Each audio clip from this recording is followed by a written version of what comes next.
Bueno, hoy es nuestra última clase de la primera unidad. Ya, ojalá que hayan ido comprendiendo todo lo que hemos ido viendo. Y no es complicado, si se dan cuenta, no es complicado, ¿no? Lo que sí es un poquito extenso nada más. Entonces, hoy día vamos a hablar sobre Bartonella, pero antes de hablar sobre Bartonella, ¿no? Los 5 de octubre se celebra lo que es el Día de la Medicina Peruana, ¿correcto? ¿Por qué razón? ¿Alguien sabe?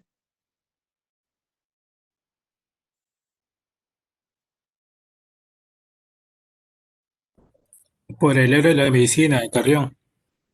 Ya, ¿qué pasó ese día? El estudiante de medicina se inoculó una cepa de la verruga peruana para tratar de investigar los síntomas. Entonces, el 5 de octubre, Daniel Alcides Carrión muere, ¿no? A causa de lo que es esta bacteria, Bartonella bacilliformis, ¿ya? Entonces, en ese tiempo, eh, se pensaba que la fiebre de la orolla, ¿sí? Era una enfermedad distinta a la de la verruga peruana. Pero Daniel Alcides Carrión, pues, tenía la idea de que era causada por el mismo microorganismo, solo pues que se presentaba en distintas fases. ¿Ya? Entonces, para ello, lo que hizo Daniel Cidis Carrión fue de una verruga, ¿no? Sacó un purificador de una verruga y se inoculó. ¿Y qué pasó?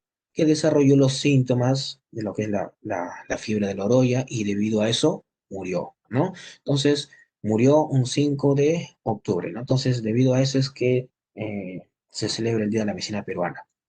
Entonces, vamos conociendo un poquito a este microorganismo, a Bartonella bacilliformes, ¿ya? Bueno, al ser humano, ¿no? Afectan 5 especies de Bartonella, pero solamente nosotros vamos a enfocarnos en Bartonella bacilliforme, ¿ya? Este microorganismo, a ver, déjame ver, ya, aquí, antes de avanzar, ¿sí? Creo que lo puse mal la diapositiva. Es un cocobacilo, ¿sí? Es un cocobacilo gran negativo, no es un microorganismo aeróbico, presenta flagelos, ¿no? Presenta varios flagelos polares, ¿no? Presenta entre 8 a 10 flagelos polares. Bueno, como vemos aquí, su tamaño es de 2 a 3 micrómetros de largo, ¿no? Por 0,2 a 0,5 micrómetros de ancho. Es un microorganismo intracelular facultativo, que significa que parte de su ciclo biológico lo realiza dentro de las células, ¿no? Facultativo significa pues que no es necesario, ¿no? Puede vivir fuera de la célula, a diferencia, por ejemplo, de Rickettsia, como hemos visto. Rickettsia no puede vivir fuera de la célula, ¿ya? Entonces, esta es una bacteria intracelular facultativa. Eh, bueno, para su aislamiento se requieren algunos componentes especiales para poder aislarlo, para poder observar su crecimiento. Y este microorganismo se transmite a través de un vector, a través de lo que es lupsomia, ¿sí? Esta lupsomia, pues generalmente se encuentra en la sierra, ¿no? Encontramos en la sierra, y se caracteriza, pues, por sus alas velludas que presenta aquí este, este mosquito. Bueno, la hembra es la que generalmente la que transmite al microorganismo. ¿Por qué? Porque la hembra es la única que se alimenta de sangre, ¿no? ¿Por qué los machos no? Porque la hembra necesita algunos componentes, ¿no? De la sangre para poder poner los huevos. Entonces tenemos aquí dos especies particulares, ¿no? Lo que es Lupsomia verrucarum y lo que es Lupsomia peruensis, ¿no? Entonces, cualquiera de estas dos especies pueden transmitir al microorganismo, pueden transmitir a lo que es Bartonella, ¿sí? Entonces, a través de la picadura, ¿no? Entonces, viene el mosquito, pica a la persona y está inoculando al microorganismo, ¿correcto? Como vemos aquí, hay una pequeña replicación, ¿no? A nivel de las células endoteliales, ¿sí? Que no tienen mucha importancia en este primer momento, ¿sí? Porque luego el microorganismo va a pasar a circulación y va a tomar contacto con los glóbulos rojos, ¿ya? Entonces, para ello hace uso de dos factores de virulencia. Uno que es el flagelo, ¿sí? Uno es el flagelo. Y el otro vendría a ser la deformina. Entonces, ambos, ¿no? Entonces, ni bien el microorganismo está tomando contacto con lo que es el glóbulo rojo, primero tiene que haber una adherencia, claro, y secreta la deformina. La deformina va a formar invaginaciones en lo que es la membrana del glóbulo rojo, ¿ya? Pero eso no es suficiente, ¿sí? ¿Por qué? Porque se han hecho estudios en el cual han investigado la acción de la flagelina, ¿no? Entonces, en aquellos mutantes, ¿no? En aquellas bacterias mutantes que hay una modificación de su flagelo, no tienen esta capacidad invasiva, ¿sí? Entonces, la deformina no es, con eso no basta, ¿sí? No basta solo con la deformina para que el microorganismo pueda ingresar en el glóbulo rojo, ¿no? Entonces, va empujando con acción de su flagelo, ¿no? Que como sabemos, pues tiene movimiento helicoidal, y va ingresando al glóbulo rojo, ¿no? Entonces, como vemos aquí, ya ingresó en la vacuola. Dentro de la vacuola comienza a multiplicarse, ¿ya? Y posteriormente va a provocar lo que es la lisis de este glóbulo rojo, ¿sí? Pero no todos los glóbulos rojos se van a lisar, ¿no? Al contrario, van a haber algunos glóbulos rojos que van a expresar algunas proteínas en lo que es la membrana, por el cual va a ser reconocido por los macrófagos y los macrófagos los van a endocitar.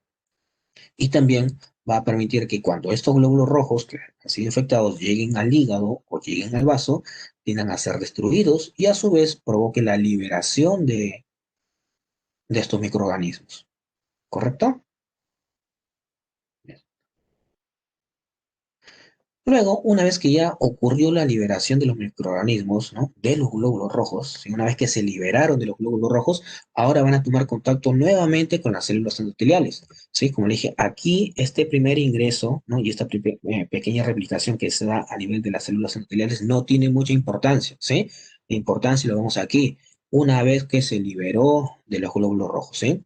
Nuevamente, los microorganismos se tienden a adherir, ¿sí? Hay una adherencia eh, por el cual el microorganismo comienza a sintetizar otros factores de virulencia que van a inducir, ¿sí? Van a inducir a que esta célula endotelial provoque eh, una alteración de sus microfilamentos, ¿no? Estamos hablando de los filamentos de actina. ¿Para qué? Para que endocite al microorganismo. Y una vez que el microorganismo es endocitado, va a estimular a que esta célula endotelial sintetice interleuquina 6, interleuquina 8, interleuquina 10, ¿sí? Que como vemos son citocinas proinflamatorias, pero a su vez también estas citocinas tienen efecto mitogénico, o sea, van a provocar una multiplicación de estas células endoteliales. Y debido a esto es que se van a formar las verrugas. ¿Sí? ¿Alguna pregunta? O creo que el celular fue. Si pueden apagar su audio, por favor.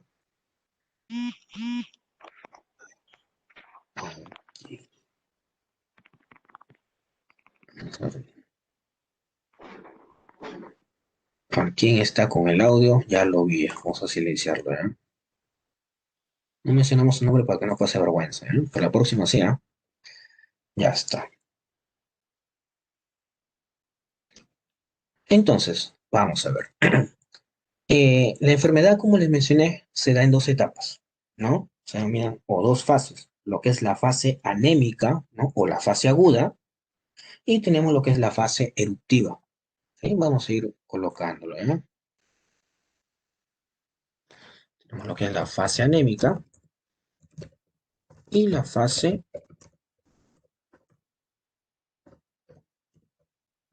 eruptiva, ya está. Entonces, la fase anémica corresponde a cuando el microorganismo está dentro del glóbulo rojo y le está provocando su lisis, ¿ya?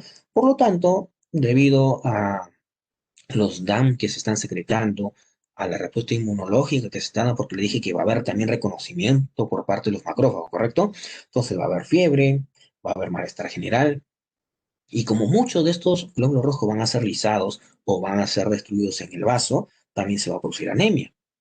También le dije, va a llegar al hígado, va a provocar daño al hígado porque los glóbulos, los microorganismos van a ser liberados y van a provocar inflamación a nivel del hígado. Por lo tanto, va a haber ictericia, va a haber hepatomegalia. Pueden, como están en circulación, pueden irse a los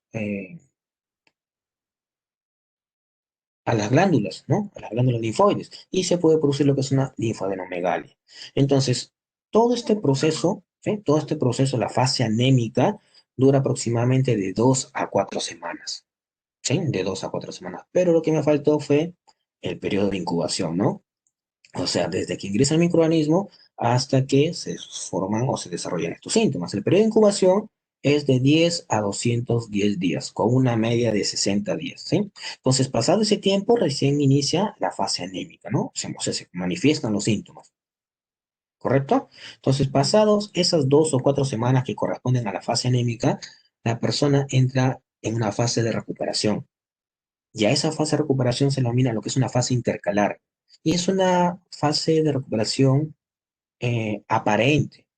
¿Por qué? Porque los microorganismos, ¿no? Estas bartonelas, han ingresado en las células endoteliales, ¿correcto? Han ingresado, están provocando esta proliferación de estas células endoteliales, están desarrollando también lo que es angiogénesis para la formación de lo que es la verruga. Entonces, ¿cuánto dura esta fase intercalar? Esta fase intercalar puede durar de 1 a 3 semanas, incluso se puede extender hasta algunos meses. ¿Sí? Entonces, pasado esa fase intercalar, pasamos a lo que es la fase eruptiva, donde ya ahí se manifiesta las verrugas, que es predominante en niños, ¿no? Y las que se encuentran en zonas endémicas, ¿sí? Ahí es predominante. Entonces, estas verrugas tienden a aparecer principalmente en lo que es la piel y las mucosas, ¿no? ¿De dónde? De la boca, la nariz, las fosas nasales, ¿sí? Y estas verrugas pues son de superficie lisa, son no dolorosas, de color rojo y pueden sangrar fácilmente, ¿eh? Y esto dura, ¿no? Esta fase eruptiva dura aproximadamente de 4 a 6 meses. Y posterior a eso la persona pues se recupera, ¿sí? Como si no hubiera signos, ¿no? O no hubiera evidencia de que se manifestó estas verrugas. Entonces, esta fase eruptiva es una fase benigna, ¿no? Porque la persona fácilmente se recupera. La fase peligrosa, la fase de alta mortandad, es la fase anémica. Y fue en esta fase, pues, donde murió Daniel Acides Carrión, ¿ya? Entonces, de acuerdo a la forma, ¿no? O la disposición de estas verrugas, tenemos de tres tipos, ¿ya? Tenemos las verrugas miliares, ¿ya? Las verrugas mulares y las verrugas nodulares, ¿ya? Vamos anotándolo, ¿no? Tenemos las verrugas miliares que les dije, las molares que está ahí en la diapositiva y las nodulares, ¿ya? Entonces, las miliares, ¿ya? Las miliares miden aproximadamente menos de 3 milímetros, ¿sí? Menos de 3 milímetros. Y principalmente, pues, se van a formar varias, ¿no? Varias verrugas miliares. Las de tipos molares, ¿no? Las de tipo molar miden más de 5 milímetros y son sangrantes, ¿no? Como vemos aquí, ¿no? Fácilmente lo pueden tocar y puede sangrar con facilidad. Y las nodulares, ¿no? Como su nombre lo indica, van a formar nódulos, ¿sí? Que muchas veces estos nódulos se pueden confundir con otras enfermedades. Entonces acá vemos una imagen, ¿no? Unas verrugas molares, ¿ya? Aquí tenemos verrugas, ¿no? Miliares, ¿no? Son pequeñas, ¿no? En este caso, pues acá ha habido una complicación con otros microorganismos, ¿no? Ha habido coinfección acá. Y lo que vemos aquí son las verrugas nodulares, ¿no? Que en este caso vemos una forma superficial, ya que vemos una nodular profunda.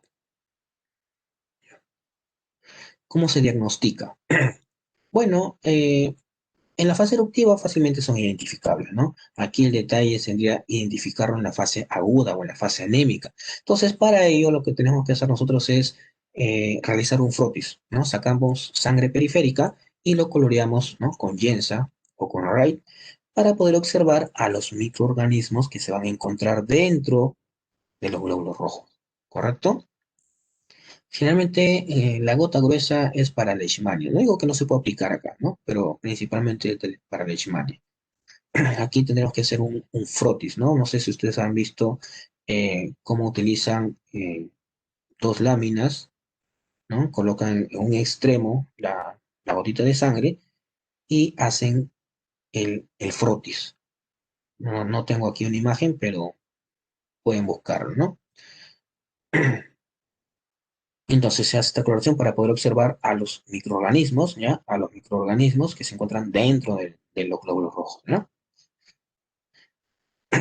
Me faltó el tratamiento. Entonces, en este caso, bueno, antes de avanzar al tratamiento, sigamos con el diagnóstico, ¿no? Entonces, aquí realizamos el frotis, ¿no? También podemos hacer un cultivo, pero el cultivo es un poquito complicado porque es un poco difícil el aislamiento de este microorganismo, ¿sí?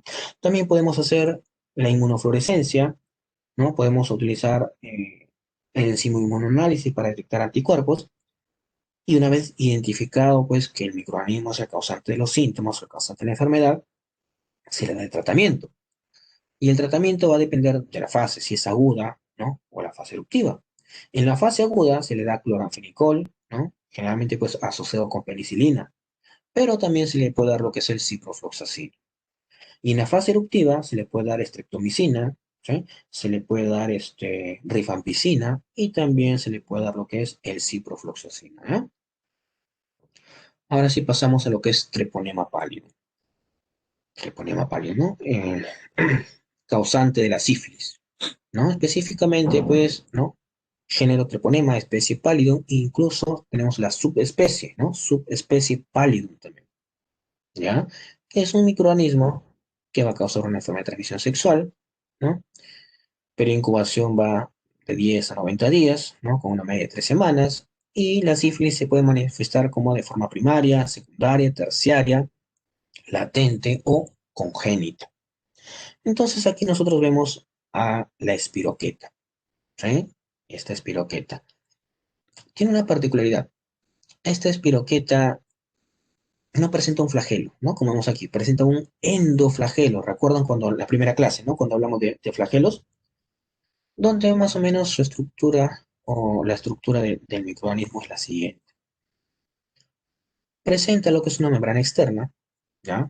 Presenta la membrana externa, donde en esta membrana externa se encuentran varias proteínas, ¿sí? Que van a tener distintas funciones, que principalmente pues le van a ayudar a evitar o evadir la respuesta inmunológica. Estas proteínas se llaman las TRON, ¿ya? De Donald Trump, no, ¿ah? ¿Ya? Así, TRON. ¿Qué significa? Significa proteínas de membrana externa de treponema, ¿ya? Proteínas de membrana externa de treponema. Son siglas que se encuentran en inglés. Por debajo de esta membrana externa encontramos lo que es una capa, ¿sí? Una capa fosfolipídica, ¿sí? Una capa fosfolipídica. Y por debajo de esta capa fosfolipídica nosotros encontramos a lo que son los endoflagelos, ¿no? Que como le mencionamos tiene forma eh, filamentosa, ¿no? Recuerdan que mencionamos que presenta lo que es el filamento axial, ¿correcto? Muy bien, entonces aquí encontramos lo que es este endoflagelo que recorre, como vemos aquí, todo el cuerpo de la bacteria. Por debajo de este endoflagelo tenemos lo que es la pared celular, ¿ya? Ahí tenemos la pared celular. Por debajo de esta pared celular nuevamente contamos con lo que es una capa fosfolipídica, similar a esta de aquí, ¿sí? Consideramos ya, esta es membrana externa, la membrana externa, capa fosfolipídica, ¿no? Esta es la pared celular, ¿no? La que está debajo del endoflagelo. Acá otra capa fosfolipídica y aquí tenemos lo que es la pared, la membrana celular, ¿sí? Esta es la membrana celular, ¿correcto? Ya está. Entonces, la membrana externa, como es una bacteria gram negativa, ¿sí? Es una bacteria gram negativa, debe poseer un lipopolisacárido, pero este lipopolisacárido es distinto a los lipopolisacáridos de las otras bacterias gram negativas que hemos venido viendo, ¿sí? Este lipopolisacárido tiene poca capacidad antigénica, ¿no? Por lo tanto, el sistema inmunológico no lo va a reconocer fácilmente, ¿ya? Si hablamos, por ejemplo, de lo que son estas proteínas que presenta en la membrana externa, tenemos, por ejemplo, algunas adhesinas, creo que, no sé si lo he colocado por aquí. Bueno, esto ya mencionamos, ¿no? Como le mencioné, pues el hipopolisacárido no es el convencional, no es el que hemos venido viendo, ¿no? Es distinto, ¿no? Por eso que presenta poca antigenicidad. Es de lento crecimiento, ¿no? Su tasa de crecimiento aproximadamente es de 20 a 30 horas, ¿no? Su tiempo de generación. ¿Se acuerdan cuánto era el tiempo de generación de Mycobacterium? Les dije, entre 15 a 20, ¿no? Este es más largo todavía, ¿no? De 20 a 30 horas. Es un microorganismo aeróbico, es una espiroqueta que ya mencionamos. Ahora, factores predisponentes, ¿no? Como es un microorganismo que se transmite generalmente, pues, a través de las relaciones sexuales, ¿no? Entonces, va a favorecer esta transmisión en la población joven, que es la que más se encuentra curiosa de estos eventos sexuales, ¿sí? Son los que más eh, se ven expuestos, ¿no? También el nivel socioeconómico, por la misma educación que van a presentar, ¿no? No se cuidan adecuadamente, no conocen sobre las enfermedades de transmisión sexual, ¿sí? El insuficiente acceso a los cuidados de la salud, ¿no? También igual aquí lo que es, por ejemplo,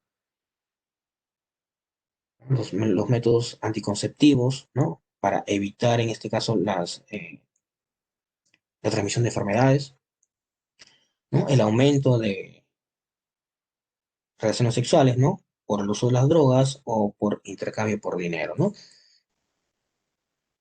¿Cómo se transmite? Se transmite, pues, mencionamos, ¿no? A través de las genitales, ¿no?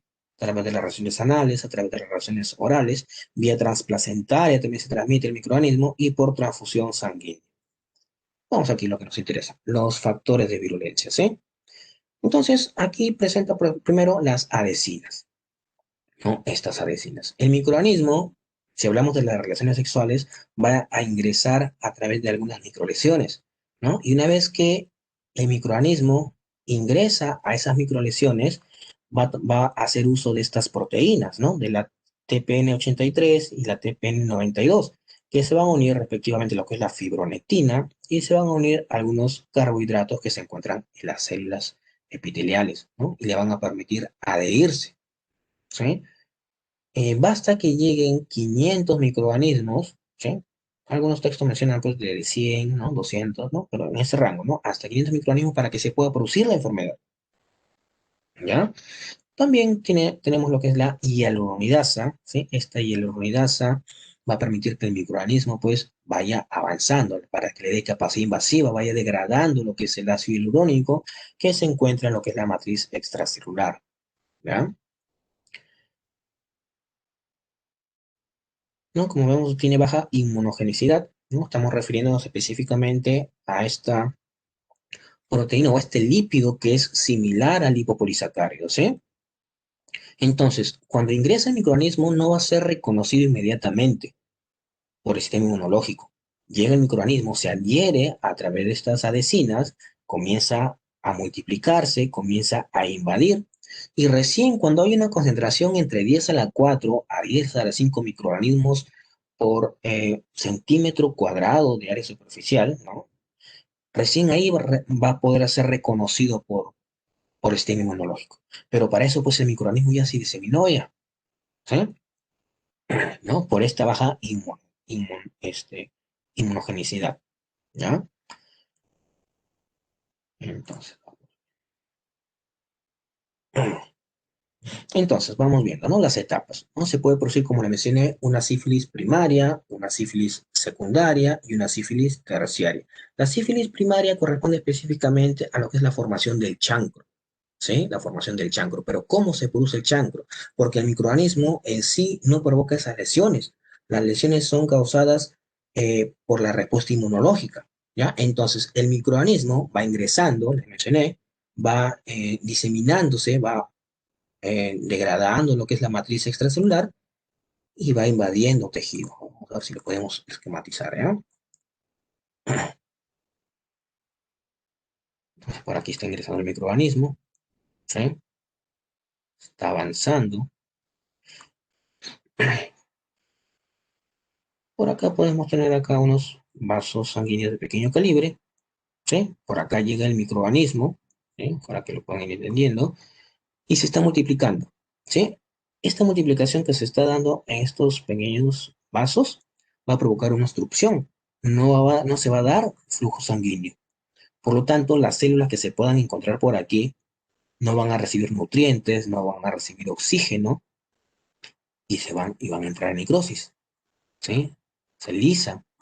Y debido a esto es que se produce la lesión, ¿sí? También pues que va a llegar lo que es el macrófago, van a llegar los neutrófilos y van a provocar mayor daño. Pero como dije ya, pasado todo esto, el microorganismo sigue avanzando y puede haber llegado a sangre, ¿correcto? El microorganismo llegó a sangre y se disemina. Pero la sífilis primaria se refiere específicamente a esta lesión que está ocurriendo aquí, ¿sí? Entonces, debido a esta lesión, eh, lo primero que aparece es una pápula, ¿sí? Una pápula. Esta pápula se va a erosionar y va a dar lugar al chancro que ya mencionamos. Este chancro tiene la característica, pues, que tiene una base limpia e indurada. No presenta exudación, ¿sí? Y es no dolorosa, ¿sí? O en algunos casos puede ser poco dolorosa, pero no más, ¿sí? Generalmente no causa dolor. Pueden aparecer múltiples chancros, ¿ya? Principalmente pues aparecen en los genitales, ¿no? Genitales externos, ¿no? Aparecen en en el cuello uterino, aparece en la boca, en la región perianal, ¿sí? Ahí es donde generalmente aparece el chancro, ¿no? Porque pues ya se imaginarán por qué. Eh, Como le mencioné, debido a esta migración que realiza el microorganismo puede llegar a los ganglios linfáticos, ¿sí? Y puede producirse lo que es una linfadenopatía regional, que también es no supurativa, ¿sí? Entonces, este chancro, ¿sí? Este chancro se cura, ¿no? Después de las 3 a 6 semanas de haberse originado, ¿sí? Y no queda alguna lesión, ¿sí? No queda ninguna lesión, aparentemente, ¿no? Entonces, si es que la persona no ha recibido tratamiento, ¿sí? Hemos visto que el microorganismo llegó a sangre, ¿no? Y una vez que esté en sangre, bueno, acá estos son los chancros, ¿ya? Estos son los chancros. Ya está. Una vez que el microorganismo está en sangre, se puede diseminar a múltiples órganos, ¿sí? Y ahí entraríamos a lo que es la sífilis secundaria, ¿sí? Entramos aquí a la sífilis secundaria. Entonces, esta sífilis secundaria se manifiesta, ¿no? Algunos textos van a encontrar, ¿no? Entre 2 a 8 semanas o entre 2 a 12 semanas después de la aparición del chancro, ¿sí? Y como les dije, pues, ¿no?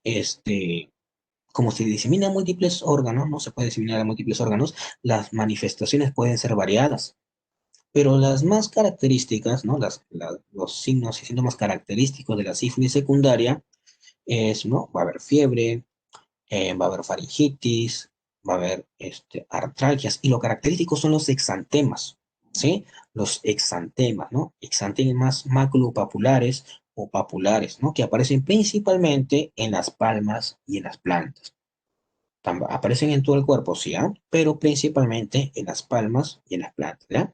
También se pueden manifestar artralgias, puede haber linfadenopatía generalizada, ¿no? Como le dije, cualquier órgano puede verse afectado. Puede afectar sistema nervioso central, puede afectar riñón, puede afectar hígado, puede afectar el tracto gastrointestinal, ¿no? Entre otros, dependiendo a dónde llegue, ¿no?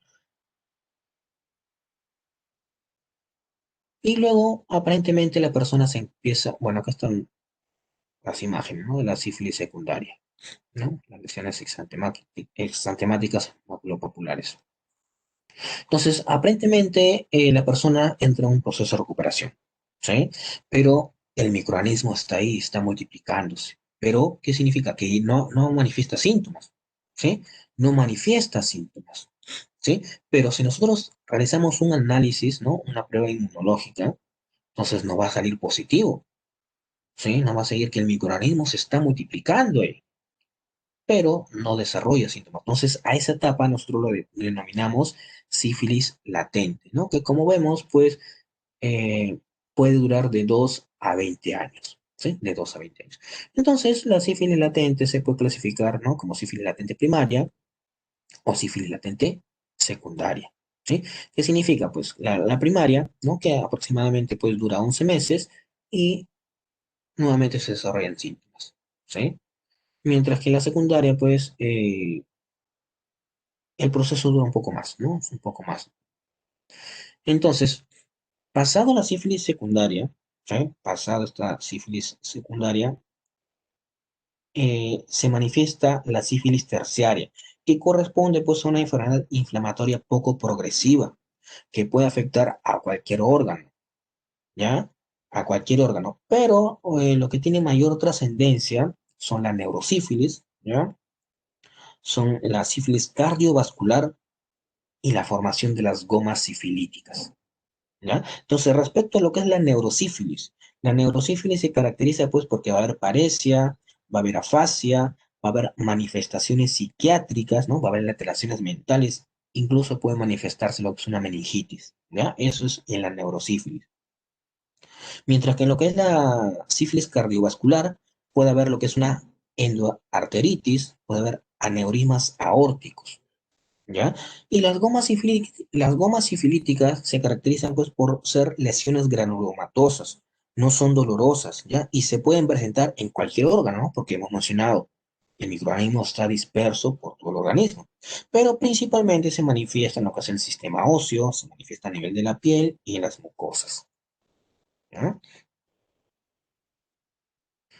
Y luego tenemos la sífilis congénita, ¿no? Que el microorganismo atraviesa lo que es en la membrana placentaria, ¿sí? Pero en cierto periodo del embarazo.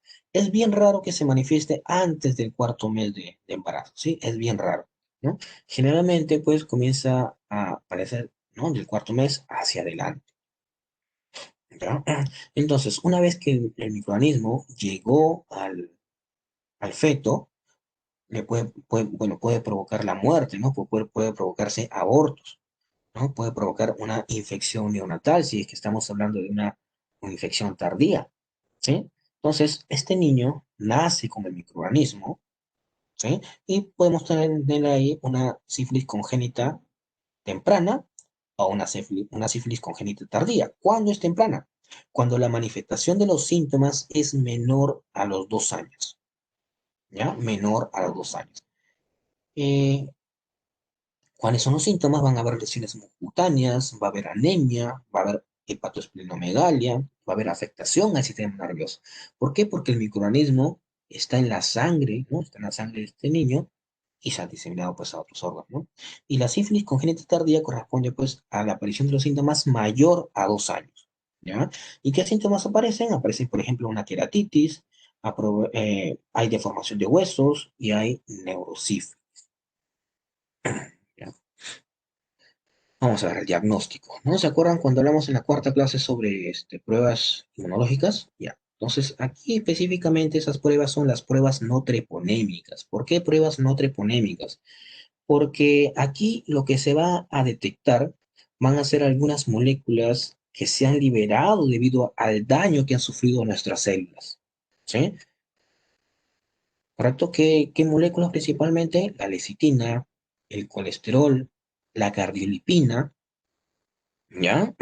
Entonces se van a formar anticuerpos contra esas moléculas.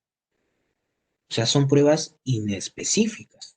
¿Ya? Entonces, las principales pruebas que se realizan son el BDRL, el RPR, ¿no? Y el USR. ¿Sí? Esas son las principales pruebas que se realizan. Eh, Ahora, ¿por qué le digo que no son específicas? Porque pueden haber algunas enfermedades que también pueden provocar la liberación de estas moléculas que hemos mencionado y se van a formar anticuerpos también. ¿Ya? Entonces, se presenta un paciente con los síntomas de sífilis, ¿ya? Ustedes le mandan a hacer su prueba no treponémica.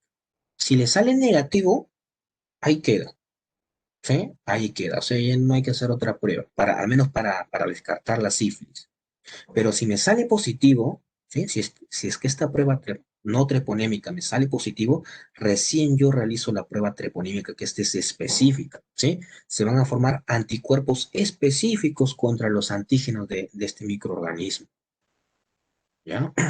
¿Y qué pruebas son? ¿No? Por ejemplo, tenemos la absorción, ¿no? O la absorbancia, este, ¿no? Absorbancia de los antígenos por inmunofluorescencia. ¿sí? Tenemos también pruebas de hematoglutinación, ¿sí? Entre otras, ¿no? También se puede realizar lo que es una inmunofluorescencia, también se puede realizar ahí. Ahora, no sé si se preguntarán, pero ¿por qué no hago de manera directa lo que es esta prueba treponémica? ¿Sí? Si le estoy diciendo que la prueba treponémica son específicas, ¿no? Por el costo y por el tiempo, ¿sí? Las pruebas no treponémicas son más económicas y son rápidas de hacerlo, mientras que las pruebas treponémicas sí son un poquito más costosas y toman su tiempo, ¿no? Entonces luego se le da el tratamiento, ¿ya? Entonces el tratamiento de elección para este microorganismo es la penicilina G, ¿sí? La penicilina G. Pero si es que la persona, ¿no? Si la persona es alérgica a la penicilina, se le da, por ejemplo, su doxiciclina más su tetraciclina, ¿sí? Ambos, ¿no? Doxiciclina y tetraciclina. Pero hay algunas cepas que se han vuelto resistentes, ¿no? Se han vuelto resistentes a esta doxiciclina, tetraciclina. Entonces se le da acitromicina, ¿ya? Acitromicina. No se recomienda el uso de la acitromicina, ¿no? Preferentemente se le da su penicilina G o en su defecto los que tenemos aquí, ¿ya? Media, Clamidia trachomatis. Es un cocobacilo también, ¿sí? Es un cocobacilo gram negativo, es no móvil, ¿sí? No presenta flagelos, y esta es una bacteria intracelular obligada, ¿sí? Al igual que Rickettsia. ¿Por qué? Porque no tiene la capacidad de sintetizar ATP, aunque presenta genes. Ya luego vamos a ver en qué momento comienza a sintetizar ATP, ¿sí? Pero cuando está fuera de la célula no sintetiza ATP, ¿sí? Pero como le dije, presenta algunos genes. Por ejemplo, presenta lo que es la ADP, ATP translocasa, ¿no? ¿Se acuerdan, por ejemplo, en su bioquímica donde se encontraba este transportador? Presenta, por ejemplo, una ATPasa vacular, presenta una ATPasa flagelar, ¿sí? O sea, sí presenta los genes, pero cuando está fuera de la célula no lo expresa y por lo tanto tiene que ingresar a la célula para poder obtener el ATP de la célula y luego poder hacer uso de estos genes. Entonces, tenemos dos tipos de células, ¿no? O dos formas de este microorganismo. Bueno, antes de avanzar, ¿ya? Tenemos dos formas, ¿no? Acá tenemos lo que es el cuerpo elemental, ¿ya? Tenemos el cuerpo elemental y el cuerpo reticulado, ¿sí? Este microorganismo presenta dos formas, el cuerpo elemental y el cuerpo reticulado, ¿ya? El cuerpo elemental mide aproximadamente entre 0,2 a 0,4 micrómetros, ¿sí? Es ovoide, ¿sí? Y estos son infectivos, son los que van a tomar contacto con la célula, ¿sí? Para poder invadirla y poder y posteriormente poder multiplicarse, ¿sí? Específicamente, este no se multiplica, ¿ya? Tengan en cuenta eso. Luego vemos por qué, ¿ya? Y luego tenemos el cuerpo reticulado, ¿sí? El cuerpo reticulado que es de mayor tamaño, ¿sí? Tiene forma basilar, que mide aproximadamente de 0,6 a 1 micrómetro, ¿sí? Y estos son no infecciosos, ¿ya? Los infecciosos, o sea, los que pueden invadir a las células, es el cuerpo elemental, y el cuerpo reticulado no puede invadir a la célula, ¿sí? Al contrario, este, este se comienza a multiplicar, ¿sí? Luego vamos a ver lo que es su ciclo biológico. Entonces, este cuerpo elemental es metabólicamente inactivo y el cuerpo reticulado es metabólicamente activo. ¿A qué se debe? A su ADN. Específicamente, el cuerpo elemental, su ADN, su nucleoide se encuentra compactado, por lo tanto no va a haber síntesis de proteínas, ¿no? Y el cuerpo reticulado va a presentar su ADN descondensado. Entonces ahí puede ya recién se da el proceso de transcripción, traducción, las proteínas que sintetiza van a poder cumplir su función, ¿no? Entonces, vamos viendo algunos de estos factores de virulencia. Los factores de virulencia principalmente vamos a mencionarlos aquí en este cuerpo elemental, ¿sí? Este presenta, vamos a ver, se denominan las MON, ¿sí? ¿Qué significa proteínas de membrana externa? ¿Sí? Las MON, proteínas de membrana externa, ¿sí? Estas son expresadas principalmente en lo que es este cuerpo elemental, ¿sí? Estas proteínas MON están codificadas por el gen OMP1, ¿sí? El gen OMP1, ¿correcto? Ya. Son expresadas solamente aquí en este cuerpo elemental. No lo presenta el cuerpo reticulado. ¿Por qué? Porque esta SMON le va a servir para que se pueda adherir a las células, ¿sí? Se puede adherir a las células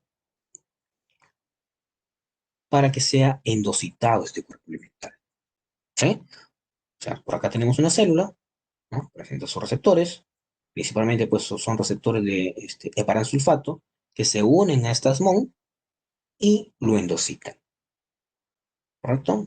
Ya. Tenemos también lo que es una proteína denominada 60 kilodalton, ¿no? Así se denomina, ¿sí? Proteína de 60 kilodalton, que corresponde también a lo que es su peso molecular. Esta proteína se encuentra entre la membrana externa y la membrana celular y semeja, ¿sí? Semeja a la pared celular, a una pared celular. O sea, no tiene una pared celular propiamente dicha, ¿sí? Pero esta proteína, ¿no? Esta proteína de 60 kilodalton le va a dar esa forma, ¿sí? Por lo tanto, el cuerpo elemental tiende a resistir los cambios osmóticos que pueda encontrarse en el medio. Esta proteína de 60 kilodaltos no lo presenta el cuerpo reticulado, por lo tanto, el cuerpo reticulado es frágil, ¿ya? Se ha encontrado que algunos serotipos de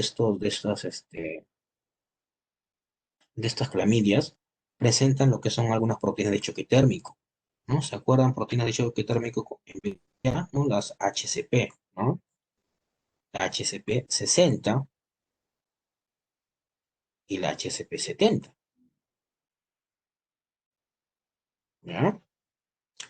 Eh, Como dije, solamente lo van a presentar algunos serotipos. Y aquellos serotipos que lo presentan, generalmente pues van a provocar lo que es una enfermedad pélvica, ¿sí? Enfermedad pélvica inflamatoria causada por este microorganismo, ¿ya? Ahora, vamos a ver lo que es su ciclo biológico.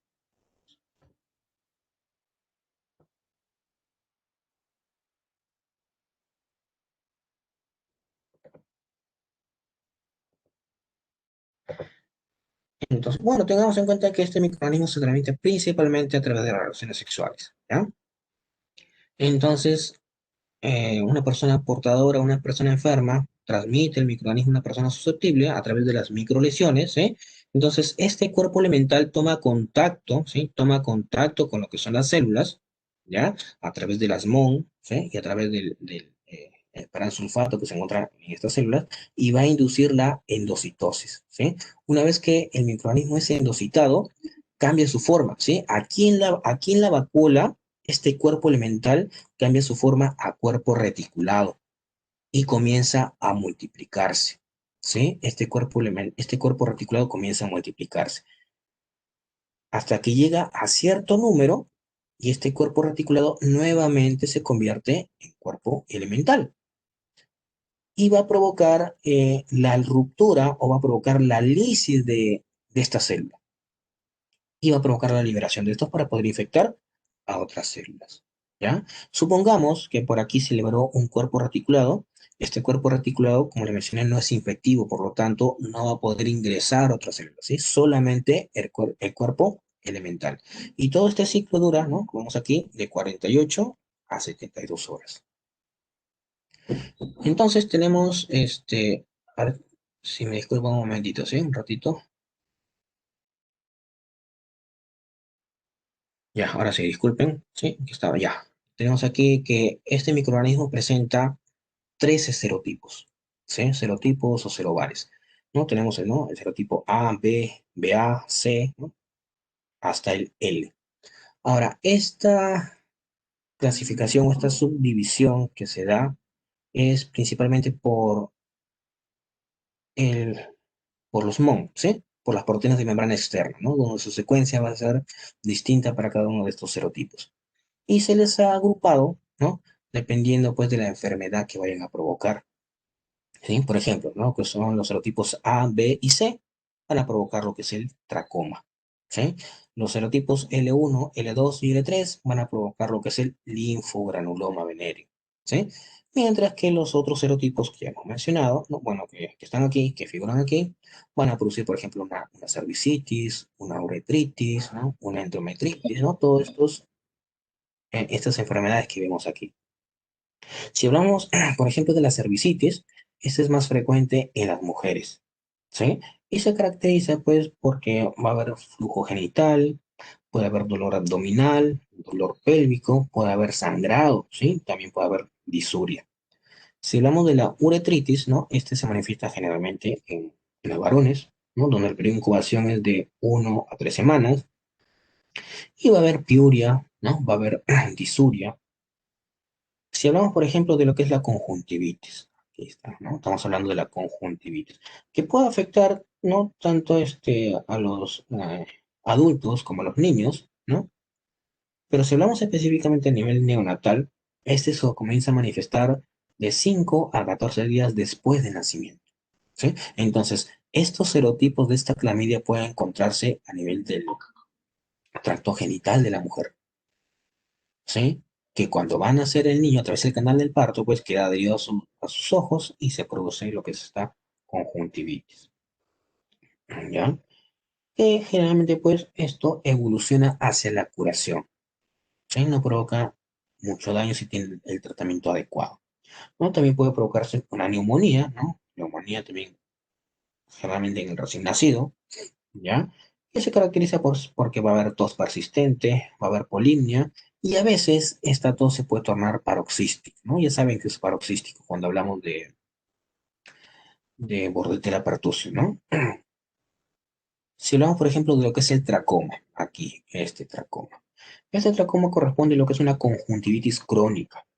Aquí lo que se va a producir va a ser una hipertrofia papular de la conjuntiva, ¿sí? Va a haber necrosis de los folículos y por lo tanto puede provocar ceguera, ¿sí? Generalmente, pues, también a los recién nacidos, ¿no? Pero incubación, ¿no? Para el tracoma es de 1 a 2 semanas. Y si hablamos de lo que es el linfogranuloma venéreo, ¿sí? Linfogranuloma venéreo, que generalmente se transmite a través de las relaciones sexuales, comienza con la formación de una pápula, ¿no? Una vesícula, donde en los genitales, ¿sí? Se va a producir una úlcera indolora, ¿sí? Que posteriormente, pues, esta úlcera tiende a curarse, ¿sí? Pero el microorganismo también puede difundirse por vía linfática, produciéndose lo que es una adenitis inguinal, que posteriormente esta se va a reblandecer, ¿no? Se forma un absceso que se va a fistulizar y se abre hacia el exterior, ¿no? Entonces, todo eso corresponde a lo que es el linfogranuloma, ¿sí? Aquí debe ser N, ¿sí? Lin, ¿sí? Esto es N, aquí un error de pego. Entonces, aquí tenemos que tener en cuenta, pues, cuál va a ser nuestra muestra, ¿no? Dependiendo de dónde se encuentre la enfermedad que esté causando, ¿no? Dónde se encuentra el microorganismo. Generalmente, pues, es un hisopado, ¿no? Hisopado cervical o un hisopado uretral, ¿no? Lo que tenemos que tener en cuenta aquí es la importancia de la enfermedad pélvica inflamatoria, ¿sí? Ese sí es un poquito más grave. Bueno, entonces, una vez que hemos sacado nuestra muestra, tenemos que ver qué es lo que analizamos, ¿no? Podemos realizar un cultivo celular, que esto generalmente no se realiza en lo que son los laboratorios, ¿sí? Lo que se realiza en los laboratorios generalmente pues son enzimoinmunoanálisis, ¿no? Pueden ser pruebas serológicas, ¿no? Esto es lo que realmente, ¿no? Se realiza. Los otros también se pueden realizar, pero tenemos que tener en cuenta pues qué laboratorio lo realiza, porque no todos lo hacen, ¿sí? Principalmente son las pruebas serológicas y el enzimoinmunoanálisis. Y una vez identificado, pues se le da el tratamiento. ¿Ya? Este tratamiento, pues, es acitromicina, ¿sí? Este es el tratamiento de elección, que generalmente, pues, es una dosis, ¿sí? Una dosis, ¿no? Acitromicina de 1 gramo por vía oral, o también se le puede dar la doxiciclina. Pero esta doxiciclina se dan pues 100 miligramos por vía oral cada 12 horas durante 7 a 10 días. Y por último tenemos a Gardnerella vaginalis. ¿Ya? Gardnerella vaginalis. Aquí tenemos que recordar un poquito sobre microbiota, ¿sí? Sobre microbiota vaginal. Recuerdan, ¿no? La microbiota vaginal, ¿sí? Tiene bajo, bueno, las niñas, ¿no? Las niñas tienen bajos niveles de estrógeno, que va a provocar que la mucosa, ¿no? Sea delgada, ¿no? La mucosa vaginal sea delgada y por lo tanto la concentración de glucógeno va a ser bajo, ¿sí? Y debido a esta, no todavía, en la niña todavía, ¿sí? Entonces, debido a esta baja concentración de glucógeno, el microorganismo, el microorganismo no va a poder aprovecharlo eficientemente, entonces la microbiota va a ser mixta, ¿sí? Por eso, en las niñas la microbiota era mixta, ¿sí? Es por eso que el pH es un poquito elevado, ¿no? ¿De cuánto estamos hablando? Por ejemplo, pH de 4 o pH de 5, ¿ya? Pero ya cuando estamos hablando de una mujer fértil, ya los niveles de estrógeno comienzan a aumentar, ¿sí? Que va a provocar que la mucosa vaginal se torne más gruesa. Va a haber mayor deposición de glucógeno, por lo tanto, los lactobacillus van a poder degradarlo, ¿no? Y a través de esta glucosa que, ¿no? que se produce o que se libera, se van a producir ácido láctico, ¿sí? Entonces, yo les mencioné que los lactobacilos tienen dos funciones, ¿no? Producción de ácido láctico, que va a provocar una disminución del pH, y la producción de peróxido de hidrógeno. Entonces, esto de aquí, estos dos factores, van a provocar que los otros microorganismos, ¿no? La flora, la microbiota acompañante, disminuyan su cantidad. Entonces, va a haber una predominancia de lactobacilos, ¿correcto? Y luego en mujeres posmenopáusicas, ¿no? Donde los niveles de estrógeno disminuyen nuevamente, entonces significa que la mucosa vaginal nuevamente se torna delgada, los niveles de glucógeno también van a disminuir, y por lo tanto los lactobacilos no van a tener que alimentarse, comienzan a disminuir y la microbiota nuevamente se torna mixta, ¿no? Y el pH comienza a aumentar, ¿sí? Esto es lo normal. Entonces, ya hemos hablado también sobre la eubiosis, que corresponde pues a eh, la composición normal de la microbiota, ¿no? O microbioma, donde pues actúan de manera coordinada con la respuesta inmunológica para que no haya ningún daño. Pero cuando ya hay una alteración de este microbioma, ¿sí? Hay un desbalance, se produce lo que es una disbiosis. Y esta disbiosis puede traer consigo una función anormal del sistema inmunológico, ¿sí? Comienzan a manifestarse algunos signos, algunos síntomas y provocan algunas enfermedades, ¿ya?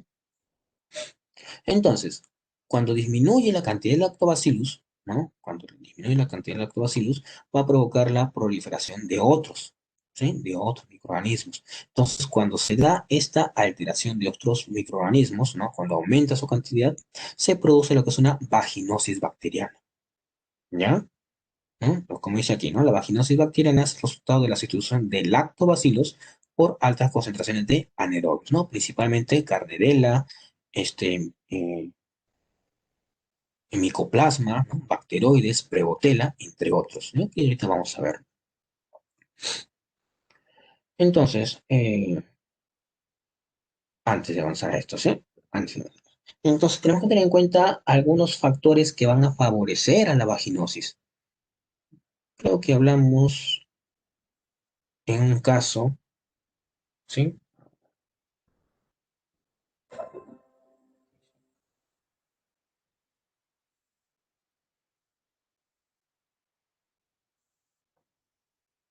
A ver, quiero que participen. A ver, ¿cuáles son los factores, ¿sí? ¿Cuáles son los factores que van a favorecer el desarrollo de la vaginosis? Que algo similar, por ejemplo, en el caso de la ITU, que cuando tocamos un caso de ITU, también mencionamos algunos factores, ¿sí? Y algunos de estos factores también están involucrados aquí, ¿sí? Entonces, ¿cuáles son esos factores que van a desarrollar o que se pueda manifestar esta vaginosis bacteriana? ¿Se acuerdan? No.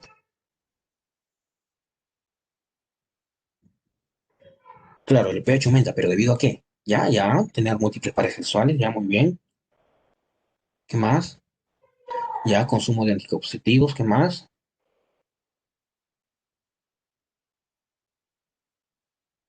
Ya, las duchas vaginales frecuentes también. La nicotina, ¿qué tiene que...? Ah, ya, ¿te refieres por el cigarro? ¿O a qué te refieres con nicotina? Ah, ya, uso ropa sintética, ya.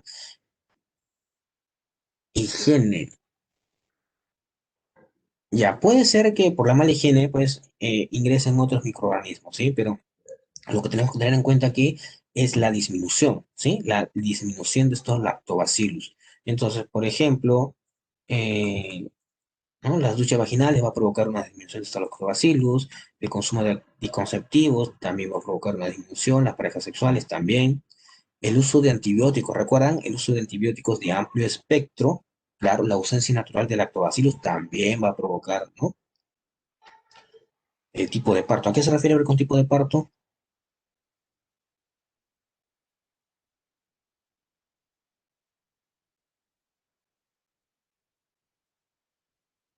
A ver si me puede dar una idea a qué se refiere con tipo de parto.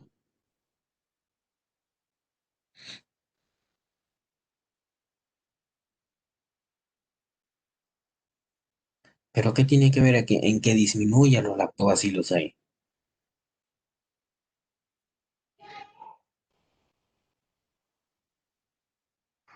Aquí creo que se está confundiendo con la adquisición de la microbiota. Bueno, entonces, cuando hay una disminución de estos lactobacillus,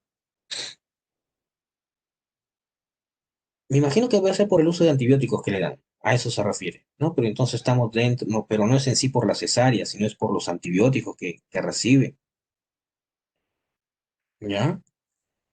Entonces, esta disminución de los lactobacillus, ¿sí? Va a provocar el aumento de otros, ¿no? Como por ejemplo, ¿no? Tenemos a Gardnerella. No estamos colocando, por ejemplo, Gardnerella vaginalis, porque no es la única, ¿ya? No es la única. Tenemos otras Garneras que ahorita vamos a mencionar, ¿ya? Tenemos también, por ejemplo, Atopobium, vamos a escribirlo, ¿ya?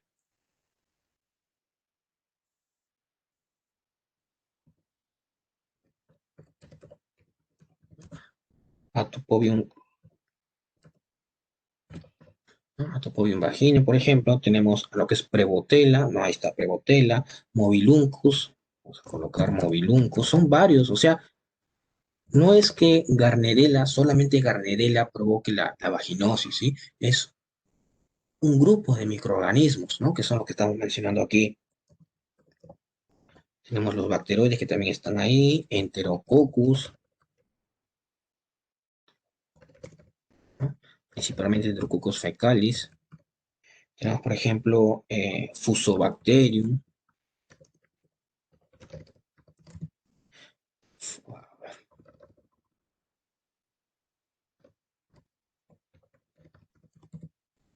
Tenemos a Gemela también, ¿sí? Gemela SP. Entre otros, ¿no? Entre otros. Entonces, estos microorganismos que tenemos aquí, con los que están aquí, son los causantes de lo que es la vaginosis bacteriana, ¿ya? Entonces, ahora sí, estamos aquí, ¿no? Entonces, cuando la persona, la mujer, ¿no? Se encuentra saludable, ¿no? Entonces, el microbioma vaginal, que está conformado principalmente por lactobacillus, ¿no? Estos van a producir ácido láctico que va a reducir el pH vaginal y lo va a proteger contra los patógenos invasores, ¿no? Las células epiteliales también producen bajos niveles de péptido antimicrobiano, ¿sí? Como vemos aquí, producen péptidos antimicrobianos, producen lo que son citocinas antiinflamatorias, ¿sí? Para mantener, ¿no? Todo normal. Pero ya cuando se presenta esta disbiosis vaginal por los factores que ya hemos mencionado, ¿no? Porque ya han mencionado ustedes, va a provocar una colonización de Gardnerella vaginalis, ¿sí? Eh, ¿no? Se tiende a adherir a lo que son las células epiteliales y comienza a provocar una disminución de los lactobacilos, ¿sí? Entonces, Gardnerella vaginalis comienza a formar una biopelícula que va a favorecer también eh, la colonización por parte de Prevotella, ¿sí? Prevotella vivia, no sé si está por acá, ¿no? Prevotella vivia. que también van a formar parte de lo que es la biopelícula. Entonces, ambas bacterias, ¿no? La Gardnerella vaginalis y lo que es Prebotella vibria, van a sintetizar lo que es cialidasa, ¿sí? Esta cialidasa eh, va a provocar lo que es la degradación del moco, ¿sí? Y va a provocar la ruptura de estas barreras y va a provocar las que son las descamaciones, ¿sí? Entonces, hasta esta etapa no se observa lo que es inflamación. ¿Sí? ¿Por qué? Porque están evadiendo lo que es la respuesta inmunológica, ¿sí? En esta etapa. Luego, ¿no? Luego, ya que se dio esta descamación, ¿sí? Comienzan a llegar otros microorganismos, ¿no? Llegan, por ejemplo, lo que es Atopobium, que habíamos mencionado hace ratito, ¿no? Atopobium, ¿sí? Atopobium vaginae y Escherichia, no sé si está por acá, no hay, ¿no? Entonces, también van a formar parte de lo que es la biopelícula, van a provocar lo que es la exfoliación de las células epiteliales y se van a adherir a lo que es estas células, ¿no? O sea, no solamente provocan la descamación, ¿no? La exfoliación, sino también se adhieren a estas células. Y luego les voy a decir para qué es importante esto. Bueno, no es importante, sino para qué me va a servir el reconocimiento posteriormente. ¿Ya? Entonces, esto va a provocar que las células, ¿no? epiteliales y las células inmunológicas comiencen a producir citocinas, ¿no? proinflamatorias, ¿no? Y se va a generar un proceso inflamatorio. Pero ¿cómo es que Gardnerella vaginalis va a provocar que los demás microorganismos colonizan? ¿Sí? Porque esta es la que primero empieza, Gardnerella, ¿sí? Como dije, no es la única, ¿sí? Tenemos otras Gardnerellas que ahorita vamos, ¿ya? Tenemos, por ejemplo, Gardnerella Pioti, ¿sí? Tenemos lo que es Gardnerella Leopoldi, ¿ya? Que son las más frecuentes, ¿sí? Gardnerella vaginalis, Gardnerella Pioti y Gardnerella Leopoldi, ¿no? Entonces, ¿cómo es que sucede esto? Debido a los factores que ya les mencioné, ¿sí? Comienza a colonizar Gardnerella, comienza a aumentar el número y debido a su metabolismo comienza a producir succinato.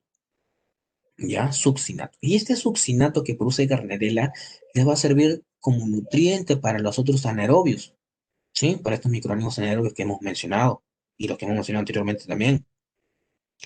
Entonces, estos anaerobios comienzan a sintetizar aminopeptidasas, ¿sí? Que van a provocar que se formen o que se liberen aminoácidos, ¿no? Que tengamos aminoácidos libres. También estos microorganismos sintetizan descarboxilasas. ¿Se acuerdan cuando hablamos en las pruebas bioquímicas, ¿no? En la parte práctica, ¿no? Por ejemplo, la putrescina. ¿A la putrescina a partir de qué se forma? ¿Se acuerdan?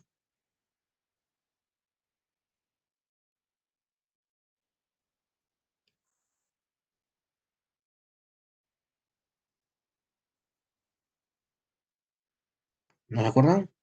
¿O por qué no va a haber examen? No lo han estudiado esa parte. Bueno, entonces, vamos a ver si lo están entendiendo, ¿eh? Entonces les mencioné, ¿no?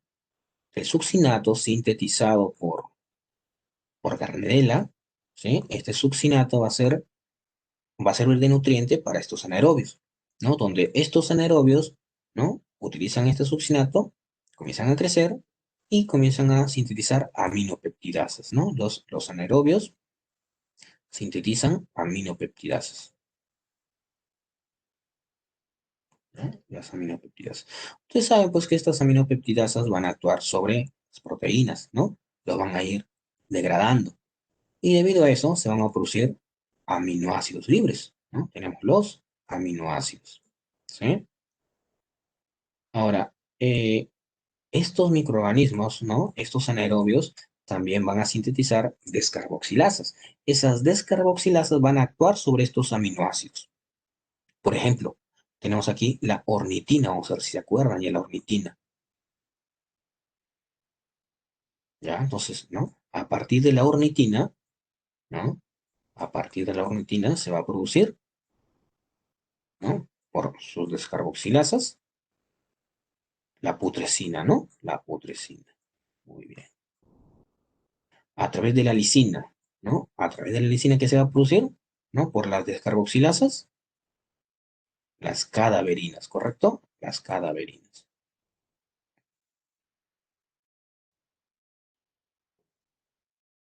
¿Ya? Muy bien. Luego tenemos a partir de la colina, ¿sí? A partir de la colina se va a producir la trimetilamina, ¿ya? A partir de la colina se va a producir la trimetilamina, ¿ya?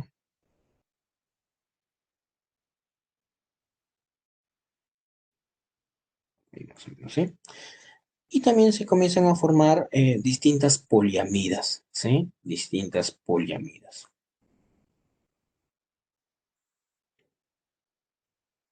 ¿ya? Poliamidas. Entonces, a ver, eh, generalmente lo que son esta putrescina y esta cadaverina es el que le va a dar el mal olor a la secreción, ¿sí? Algunos dicen, pues, ¿no? Dicen que esa secreción tiene olor a pescado, ¿no? Y ese olor fuerte, ¿no? Que algunos consideran, pues, que no es olor a pescado. Sí es un olor fuerte, sí, pero no es olor a pescado. Es causada por esta putrescina y esta cadaverina, ¿ya? Estas poliamidas también van a provocar lo que es la exfoliación, ¿no? La exfoliación de las células epiteliales, ¿no? De la mucosa vaginal, que va a generar, pues, el aumento de la secreción, un aumento en el flujo vaginal, ¿ya? Entonces acá tenemos que tener en cuenta eh, distintas infecciones vaginales que pueden presentarse, ¿sí? Solamente vamos a hablar sobre la vaginosis, ¿sí? La vaginosis. Entonces, debido a la producción de putrescina, cadaverina que mencionamos en las pruebas bioquímicas que tienen carácter básico, va a provocar un aumento en el pH, ¿sí? Un aumento en el pH. Entonces, vamos a tener un pH mayor a 4,5, ¿no? Mencionamos que iba a haber un aumento en la secreción, ¿no? Esta secreción es fina, es homogénea, tiene una coloración blanca o gris, ¿sí?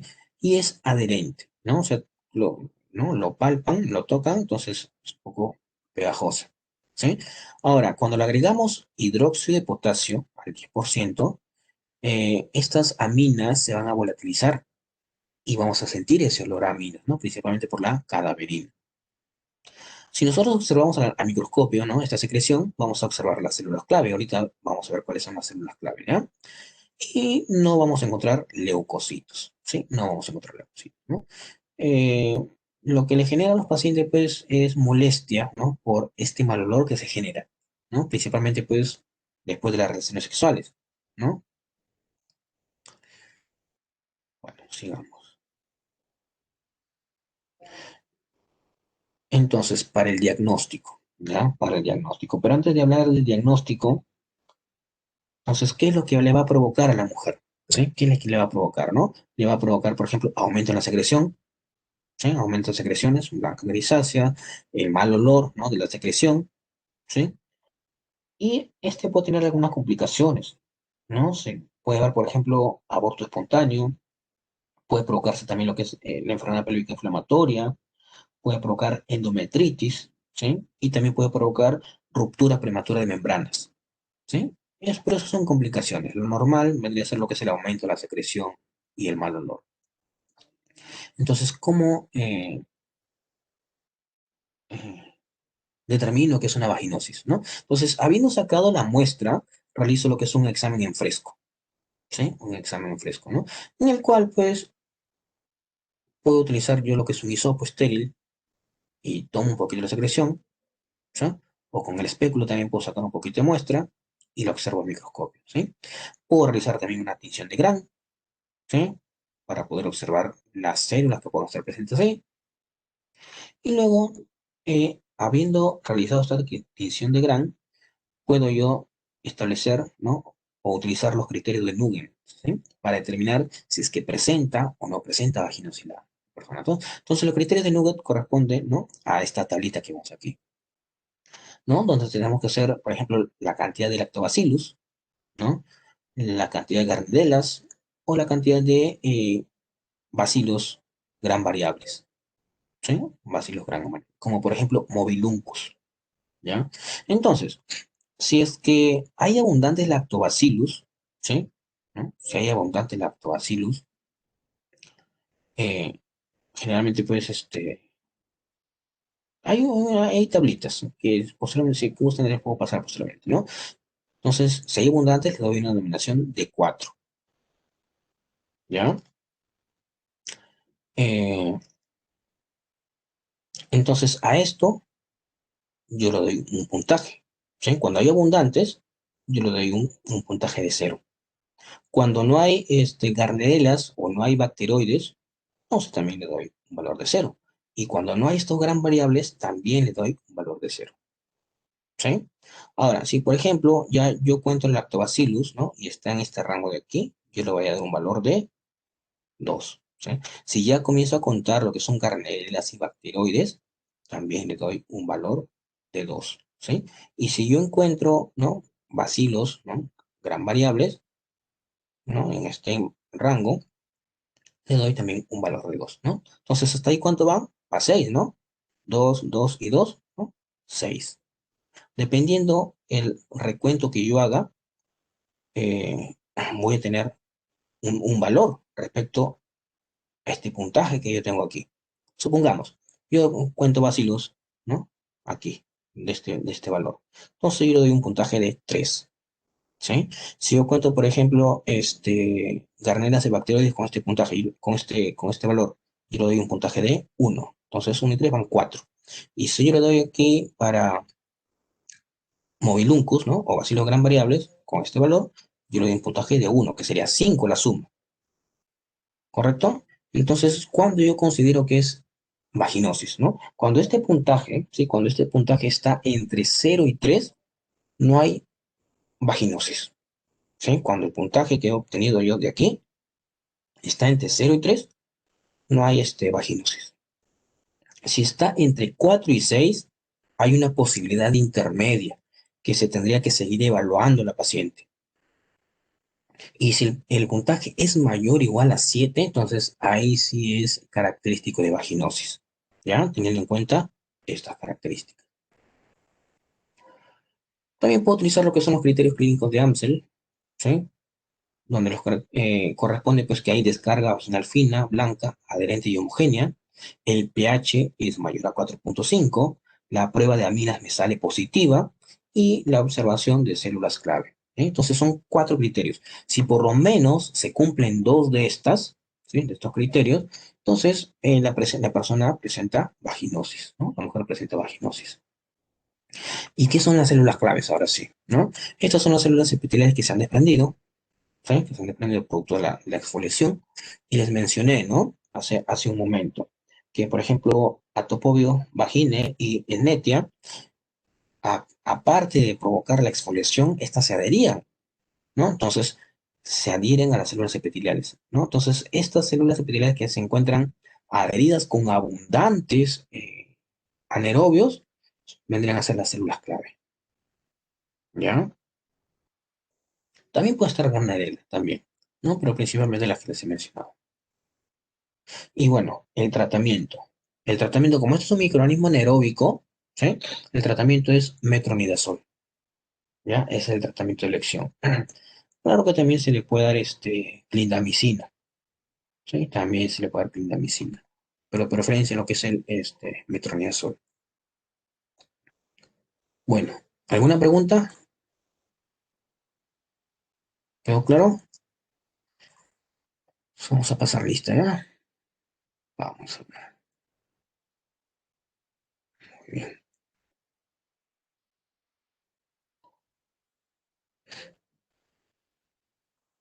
Entonces, prácticamente acabamos la primera unidad, ¿no? El viernes, el sábado su sexto, ¿no? Estaba fallando, me parece temprano, ¿no? No sé si a ustedes les habrá pasado lo mismo. Mientras carga, vamos viendo el tema de exposición, ¿ya?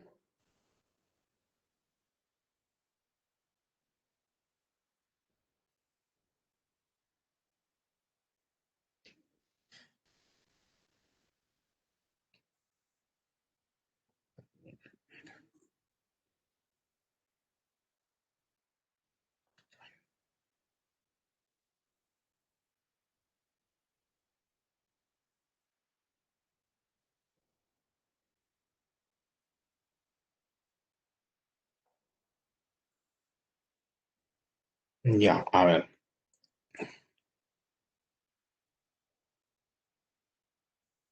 Entonces, Luciano, ¿ya? Luciano Cordero, eh, Acinetobacter baumannii, ¿ya? Mantilla de Gregori, ¿sí? Mantilla de Gregori, Mycobacterium leprae, ¿ya? Morales Vázquez, Mycoplasma. Y Paredes Milla, Ureaplasma, ¿ya? Ahora, ¿está presente Pichén?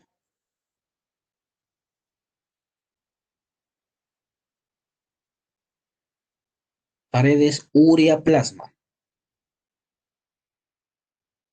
Sí, Luciano, Acinetobacter baumannii, ¿ya? Vamos repitiendo, ¿ya?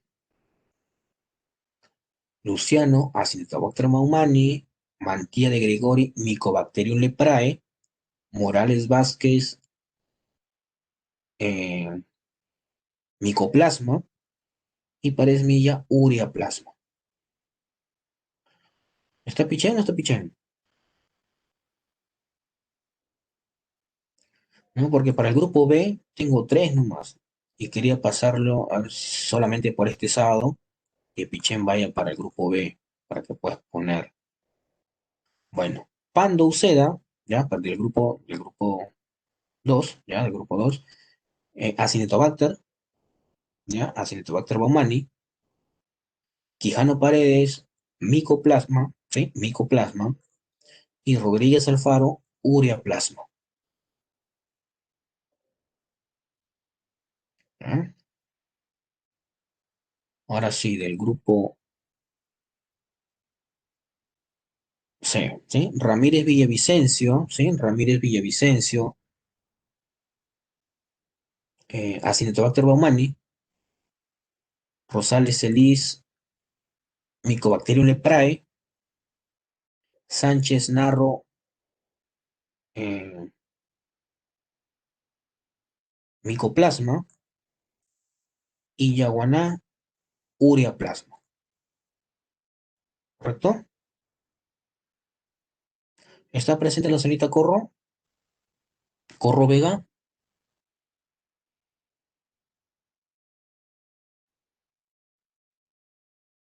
No hay. Bueno, entonces ahora sí vamos a pasar lista, ¿ya? Andrade Delgado, Presente, profesor. Angla Silva, Presente, doctor. Argulú Lozano, Presente, doctor. Ávila Costa, Presente, doctor. Ávila Alvarado, Presente, doctor. Bedón Cochachín, Presente, doctor. Cabanillas Arangoitia, Presente, doctor. Calderón de la Cruz, Presente, doctor. Cayagná Cano, Presente, doctor. Campos Angulo, ya. Cano Ramos, Presente, doctor. Castro Presente. Malásquez, Serna Terrones, Presente, doctor. Chávez Urcia, Chávez Urcia, ¿no hay? ¿Segura? Bueno. Chero Soriano, ¿tampoco? ¿Chero Soriano? Bueno. Córdoba Sánchez, ¿ah? Corro Vega, porque les he dicho que no va a haber paso, creo que están faltando, pero no. Chávez, Chávez, ya no importa. Corro Vega tampoco, ¿no? Cortés, Presente, Cortés Vega, doctor. ya. Cribillero Esquivel, Presente. listo. Cruz Carguayano, Presente. Espinosa Tantaraico, Presente, doctor. ¿no? Fernández García, Presente, doctor. Galvez Arquero, Presente, doctor. Ganosa León, Ganosa León, ¿Se me escuchó? Sí, ¿no?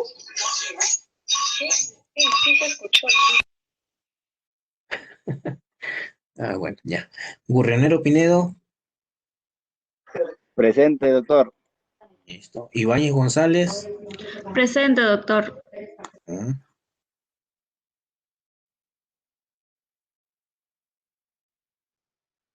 Bueno, ya está.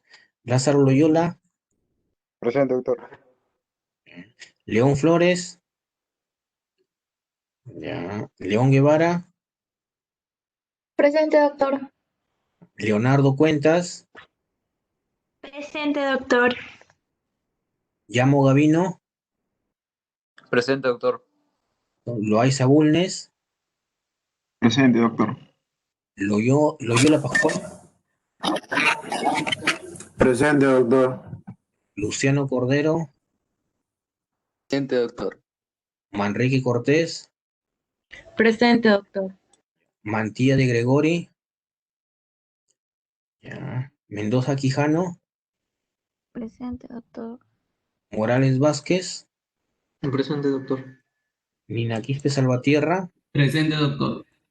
Pando Uceda, Presente, doctor. Paredes Mía, Presente, doctor. Pichén Cisneros, vale. Quijano Paredes,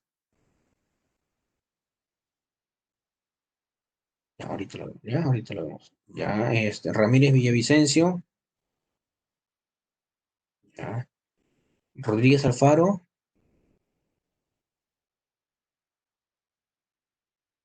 Rodríguez Alfaro,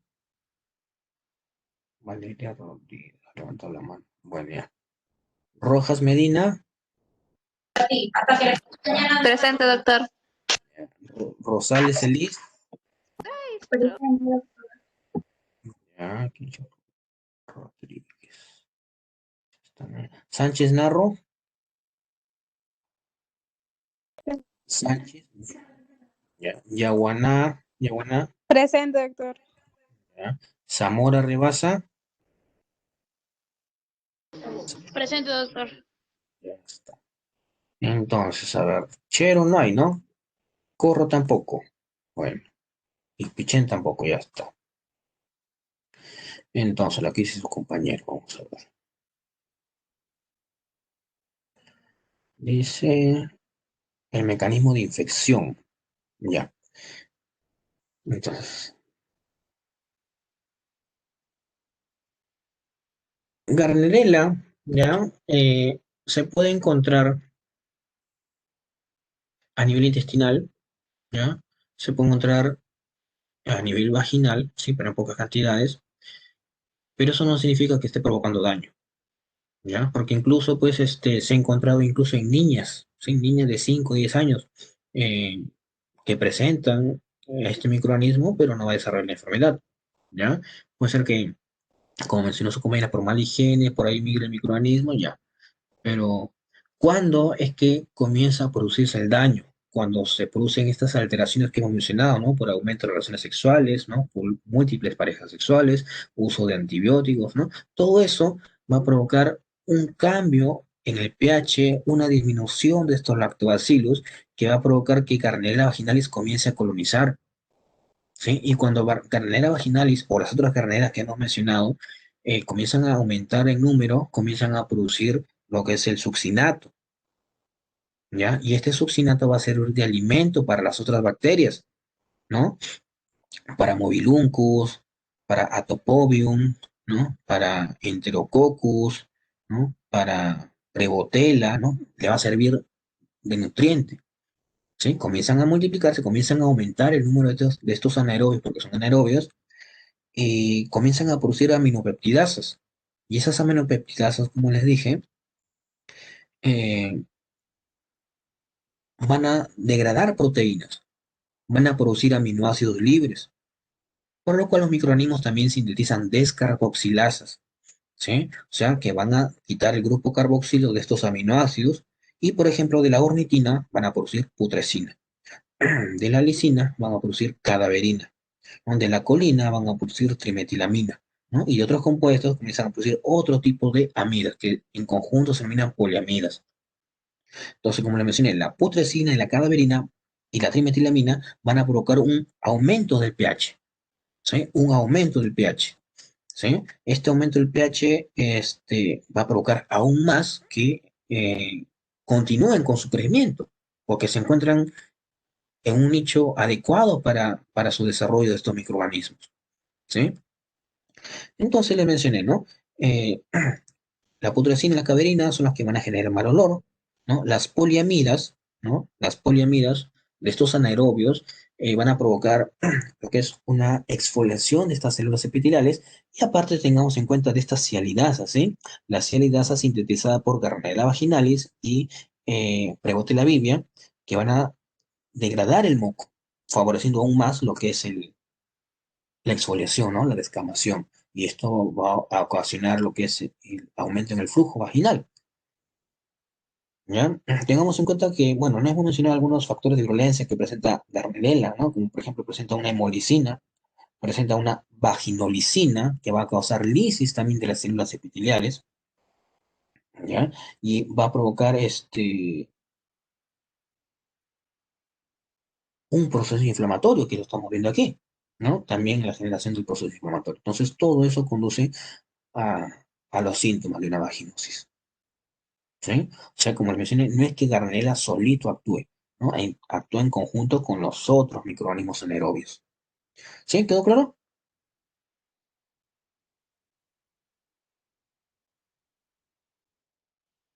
Ya, listo.